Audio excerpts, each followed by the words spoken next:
Hello everyone, myself Kashyap, and I'm here to talk about one of the controversial topics in mathematics. We have seen quite a lot of weird theorems and axioms in mathematics. This one is something else.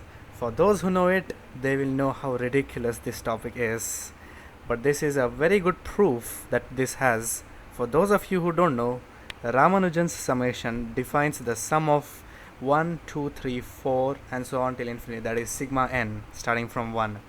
What might this value be? If you are a sane person, you would say that this value tends to infinity. And you would be correct at that. Except you are disproved by Ramanujan. According to Ramanujan, it does not tend to infinity. What if he tells you that it's not even a positive number? And what if it's a small number? What would you do? And yes, he has not just claimed those, he has proved this summation to be minus 1 by 12.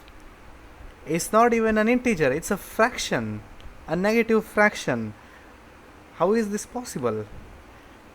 This does not seem possible in whatever way there is.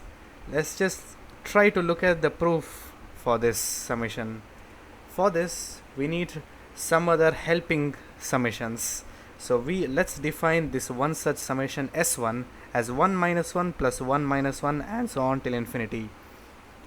For this, let's try to find this. This is pretty straightforward because let's take the first minus sign common and write the terms as 1 minus of 1 minus 1 plus 1 minus 1 and so on till infinity.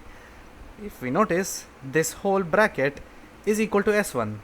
So we can just take S1 is equal to 1 minus S1. This gives S1 is equal to 1 by 2. Pretty straightforward. Now we need another one. Let's take S2 is equal to 1 minus 2 plus 3 minus 4 plus 5 minus 6 and so on till infinity. How do we get the value of S2? Let's write S2 again, but in a different place. That is 1 under 2 this time, 2 under 3, 3 under 4 and so on. And what we do is, let's add this up.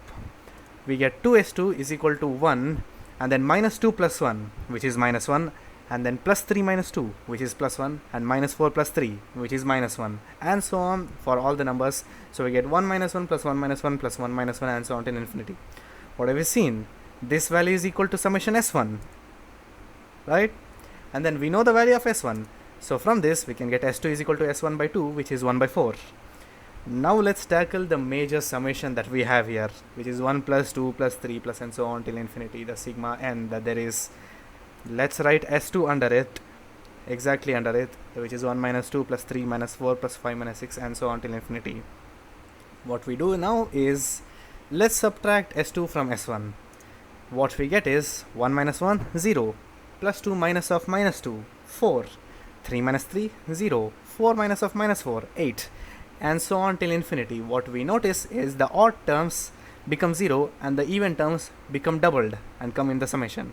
So we can see that there's 4, there's 8, there's 12, there's 16 and so on till infinity. So this is 4 times of 1 plus 2 plus 3 plus and so on till infinity, which is 4s. Now this is reduced.